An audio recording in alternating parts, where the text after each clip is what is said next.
दोस्तों राजकोट में ऑस्ट्रेलिया के खिलाफ खेले गए सीरीज के तीसरे और अंतिम वनडे मुकाबले में आया रोहित शर्मा का तूफान, जहां पर आतिशी बल्लेबाजी करते हुए रोहित शर्मा ने धुआंधार अंदाज में चौके छक्कों की बरसात के साथ कंगारू गेंदबाजों का जम के काटा चालान और तीसरे वनडे मुकाबले में 12 छक्के और 4 चौकों की मदद से ठोक दिया ओडीआई का सबसे तूफानी शतक। कंगारू गेंदबाजों पर आई कयामत और तीसरे वनडे मुकाबले में क्लीन स्वीप करते हुए दिखा दी उन्हें उनकी असली औकात। नमस्कार दोस्तों, स्वागत है आपके अपने पसंदीदा क्रिकेट चैनल क्रिक अबूबू में। दोस्तों इस वीडियो में हम आपको भारत और ऑस्ट्रेलिया के बीच सीरीज के तीसरे वनडे मुकाबले की पूरी रोमांचक हाईलाइट आपके सामने परोसने वाले हैं। लेकिन दोस्तों वीडियो में आगे बढ़ने से पहले केएल राहुल और रोहित शर्मा में से किसे आप टीम इंडिया का बेहतरीन कप्तान मानते हैं, अपनी कीमती राय कमेंट सेक्शन में जरूर बताएं। वीडियो पसंद आए तो इसे लाइक करिए, चैनल को अभी के अभी सब्सक्राइब करना बिल्कुल भी ना भूलिए। तो दोस्तों ऑस्ट्रेलिया की टीम भारत दौरे पर 3 वनडे मैचों की रोमांचक सीरीज खेलने आई है, जहां पर दोस्तों केएल राहुल की कप्तानी में खेले गए पहले ही दोनों वनडे मुकाबलों में टीम इंडिया ने शानदार प्रदर्शन करते हुए कंगारू टीम को चारों खानों जीत करते हुए 2-0 से पटकनी दे दी थी। लेकिन दोस्तों इसी बीच रोहित शर्मा की कप्तानी में तीसरा वनडे मुकाबला खेला जाता है, जहां पर दोस्तों टीम इंडिया की कमान रोहित शर्मा के कंधों पर तो वह दोस्तों ऑस्ट्रेलिया के लिए तेज गेंदबाज पैट कमिंस कप्तानी करते हुए देखे गए थे। दोस्तों इसके बाद दोपहर 1 बजे मुकाबले में टॉस किया जाता है, सिक्का उछाला जाता है और सीधा टीम इंडिया के कप्तान रोहित शर्मा के पक्ष में जाकर सिक्का गिरता है, जहां पर टॉस जीतकर रोहित शर्मा गेंदबाजी करने का निर्णय लेते तो वह दोस्तों ऑस्ट्रेलिया की टीम को पहले बल्लेबाजी करने के लिए निमंत्रित किया जाता है। दोस्तों इसके बाद रनों की बारिश करने के इरादे से ऑस्ट्रेलिया के 2 दिग्गज बल्लेबाज डेविड वार्नर और मिशेल मार्श मैदान पर आते हैं। तो दोस्तों टीम इंडिया के लिए पहले ओवर की गेंदबाजी करने मोहम्मद शमी की एंट्री होती है, जहां पर दोस्तों उनका सामना होता है मिशेल मार्श से और पहली ओवर से मिशेल मार्श 7वें आसमान में बल्लेबाजी करते हुए देखे जाते हैं, जहां पर दोस्तों मोहम्मद शमी को टारगेट करते हुए अंतिम की 3 गेंदों पर बैक टू बैक 3 करारे चौके फैलने की दिशा में मिशेल मार्श के द्वारा जड़ दिए जाते हैं और इस प्रकार से पहले ओवर की समाप्ति पर ऑस्ट्रेलिया का स्कोर बिना विकेट गंवाए 12 रनों तक पहुंच जाता है। दोस्तों इसके बाद दूसरे ओवर में तेज गेंदबाज जसप्रीत बुमराह की एंट्री होती है और उनके सामने होते हैं डेविड वार्नर, जहां पर दोस्तों डेविड वार्नर भी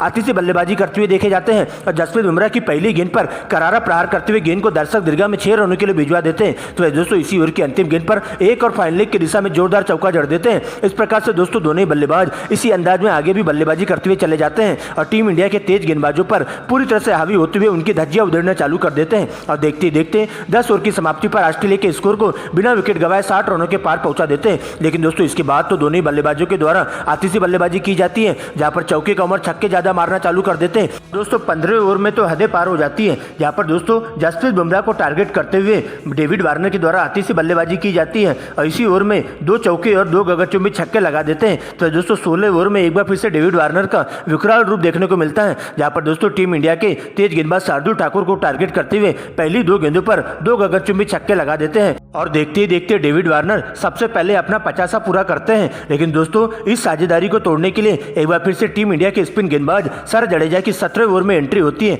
जहां पर दोस्तों आते ही कंगारू के ताबूत में कील ठोकने का काम करते हैं और डेविड वार्नर को ललचाई हुई गेंद पटककर बड़ा शॉट मारने के चक्कर में सीमा रेखा के पास शुभमन गिल के हाथों कैच आउट करवा देते हैं, जहां पर दोस्तों डेविड वार्नर की 52 रनों की धुआंधार पारी का अंत हो जाता है और इस प्रकार से डगआउट की ओर लौट जाते हैं। लेकिन दोस्तों इसके बाद आगे का मोर्चा संभालने के लिए स्टीव स्मिथ की एंट्री होती है, जहां पर दोस्तों स्टीव स्मिथ के द्वारा पहली गेंद पर करारा चौका जड़ दिया जाता है। लेकिन दोस्तों इससे पहले कि वे संभल पाते हैं अगली ही गेंद पर उन्हें क्लीन बोल्ड कर दिया जाता है, जहां पर दोस्तों कैरम बॉल पटककर चारों खाने चीत करते हुए स्टीव स्मिथ को क्लीन बोल्ड करते हुए 4 रनों के निजी स्कोर पर पवेलियन का रास्ता दिखा दिया जाता है। दोस्तों इसके बाद आगे का मोर्चा संभालने के लिए नए बल्लेबाज के रूप में लबुशेन की एंट्री होती है, जहां पर दोस्तों मिशेल मार्श के साथ मिलकर अगले ओवर की पहली गेंद पर लबुशेन करारा चौका जड़ देते हैं। लेकिन अगली ही गेंद पर अश्विन के द्वारा शानदार वापसी की जाती है और एक नकल गेंद पटककर लबुशेन को चारों खाने चीत करते हुए क्लीन बोल्ड कर देते हैं, जहां पर लबुशेन मात्र 4 रन बनाकर पवेलियन की ओर लौट जाते हैं। दोस्तों इसके बाद नए बल्लेबाज के रूप में कैमरन ग्रीन की एंट्री होती है और मिशेल मार्श के साथ मिलकर दोनों ही बल्लेबाज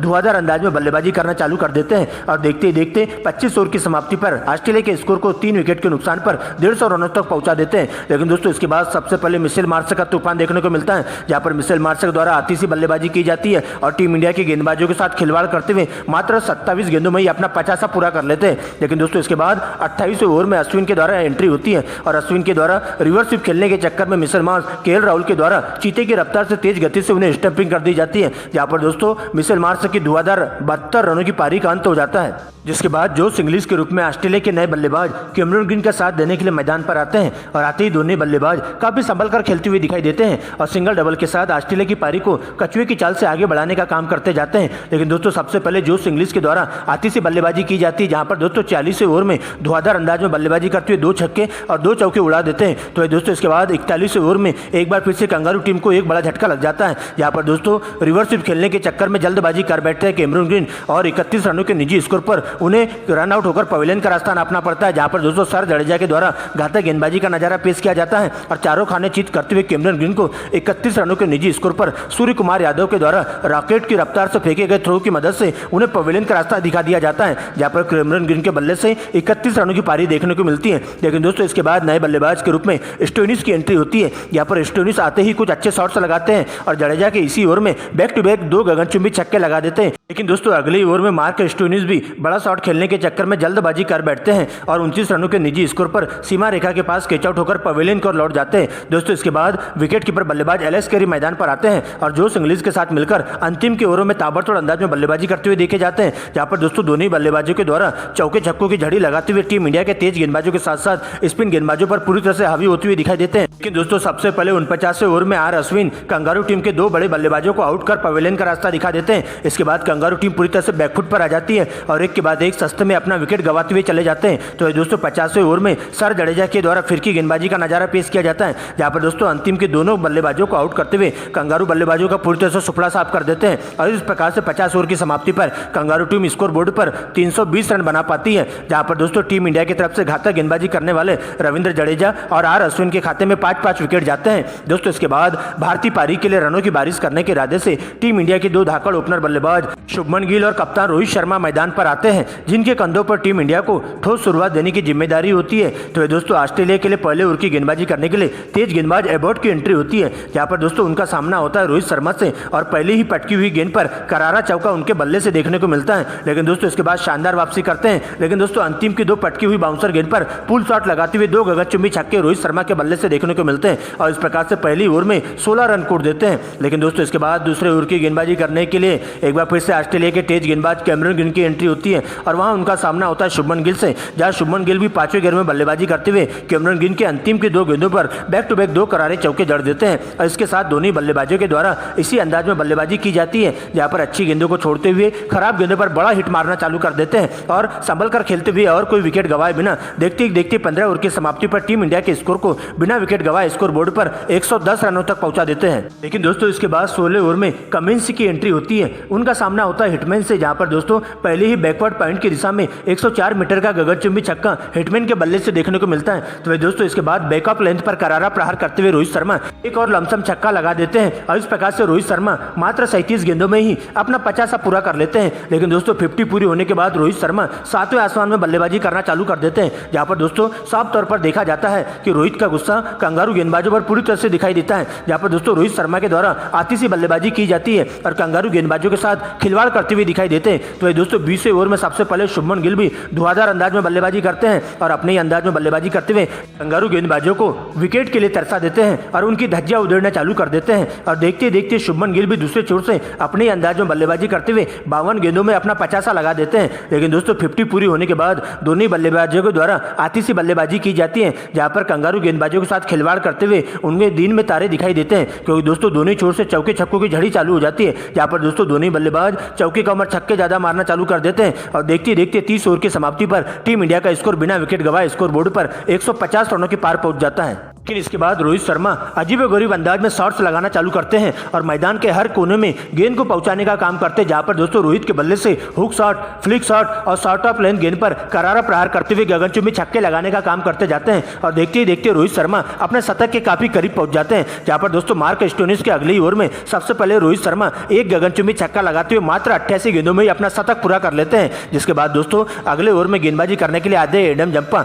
जहां पर दोस्तों आते ही टीम इंडिया पर पूरी तरह से काल बनकर टूट पड़ते हैं और दूसरे छोर से टीम इंडिया के ओपनर बल्लेबाज शुभमन गिल को अपना शिकार बनाकर ले जाते हैं, जहां पर दोस्तों अच्छी लाइन में दिखाई दे रहे शुभमन गिल 58 रनों के निजी स्कोर पर सीमा रेखा के पास कैच आउट होकर पवेलियन का रास्ता नाप लेते हैं। वही इसी ओवर की अंतिम गेंद पर रोहित शर्मा भी जल्दबाजी कर बैठते हैं और बड़ा शॉट खेलने के चक्कर में सीमा रेखा के पास 104 रनों के निजी स्कोर पर कैच आउट होकर पवेलियन का रास्ता नाप लेते हैं। दोस्तों अब नए बल्लेबाज के रूप में ईशान किशन की एंट्री होती है, जहां पर दोस्तों केएल राहुल के साथ मिलकर दोनों ही बल्लेबाज धुआंधार अंदाज में बल्लेबाजी करना चालू कर देते हैं, जहां पर दोस्तों सबसे पहले ईशान किशन पाकिस्तान के द्वारा आतिशी बल्लेबाजी का नजारा पेश किया जाता है और देखते देखते ताबड़तोड़ अंदाज में बल्लेबाजी करते हुए कुछ अच्छे शॉट्स लगाते हैं, लेकिन दोस्तों उनकी यह पारी ज्यादा देर टिक नहीं पाती है और दोस्तों मार्क स्टोनिस के द्वारा उन्हें 40 ओवर में 18 रन के निजी स्कोर पर चलता कर दिया जाता है। लेकिन दोस्तों इसके बाद आगे का मोर्चा संभालने केएल राहुल का साथ देने के लिए 360 डिग्री के नाम से मशहूर सूर्या भाऊ आते हैं, जहां पर दोस्तों आते ही सूर्या के बल्ले से आतिशी बल्लेबाजी देखने को मिलती है और 41 ओवर में बड़े शॉट देखने को मिलते हैं, जहां पर दोस्तों सबसे पहले केएल राहुल भी धुआंधार अंदाज में बल्लेबाजी करते हुए देखे जाते हैं और कंगारू टीम के गेंदबाजों को पूरी तरह से धज्जियां उधेड़ना चालू कर देते हैं और दोनों छोर से टीम इंडिया के लिए रनों की बारिश होना शुरू हो जाती है और देखते देखते टीम इंडिया 45 ओवर की समाप्ति पर स्कोर बोर्ड पर 260 रन बना लेती है, जहां पर दोस्तों सूर्य कुमार यादव के द्वारा चौके छक्कों की बारिश के साथ सबसे पहले सूर्या 28 गेंदों में ही अपना 50 पूरा कर लेते हैं और इस प्रकार से टीम इंडिया के द्वारा 260 रन बना लिए जाते हैं और दोस्तों अब अगले 5 ओवरों में टीम इंडिया को इस मुकाबले में जीत हासिल करने के लिए पूरे 60 रनों की दरकार होती है। लेकिन दोस्तों 46 ओवर में एडम जप्पा के द्वारा केएल राहुल को अपना बड़ा शिकार बनाते हैं, जहां पर दोस्तों उनकी 33 रनों की धुआंधार पारी का अंत हो जाता है। दोस्तों इसके बाद अगले 4 ओवरों में टीम इंडिया को जीत हासिल कराने के लिए सर पर कपड़ बांध करके वर्मा जी के बेटे तिलक वर्मा की एंट्री होती है और सूर्य कुमार यादव के साथ मिलकर दोनों बल्लेबाज दोनों छोर से धुआंधार अंदाज में बल्लेबाजी करना चालू कर देते हैं, जहां पर दोस्तों 50 ओवर में एडम जप्पा को टारगेट करते हुए तिलक वर्मा के द्वारा आतिशी बल्लेबाजी की जाती है और इसी ओवर की अंतिम 4 गेंदों पर 2 छक्के और 2 चौकों की मदद से 20 रन कूट देते हैं। लेकिन दोस्तों इसके बाद अंतिम ओवर का रोमांच शुरू होता है, जहां पर दोस्तों टीम इंडिया को अंतिम की 6 गेंदों पर इस मुकाबले में जीत हासिल करने के लिए पूरे 18 रनों की दरकार होती है, जहां पर दोस्तों अंतिम ओवर की गेंदबाजी करने के लिए पेट कमिंस की एंट्री होती है और उनका सामना होता है सूर्य कुमार यादव से, जहां पर दोस्तों शुरुआत की 3 गेंदों पर एक सटीक लेंथ के साथ गेंदबाजी की जाती है और यार्कर गेंद पटककर सूर्य कुमार यादव को बिल्कुल भी हाथ खोलने का मौका नहीं देते हैं। लेकिन दोस्तों सर पर कफन बांध करके आए सूर्य कुमार यादव अंतिम की 3 गेंदों पर 3 लगातार गगनचुंबी छक्के जड़ देते हैं और इस प्रकार से नामुमकिन को मुमकिन करते हुए कंगारू के जबड़े से जीत को छीनकर तीसरे वनडे मुकाबले को क्लीन स्वीप करते हुए उन्हें क्रिकेट इतिहास की सबसे शर्मनाक हार दे देते हैं।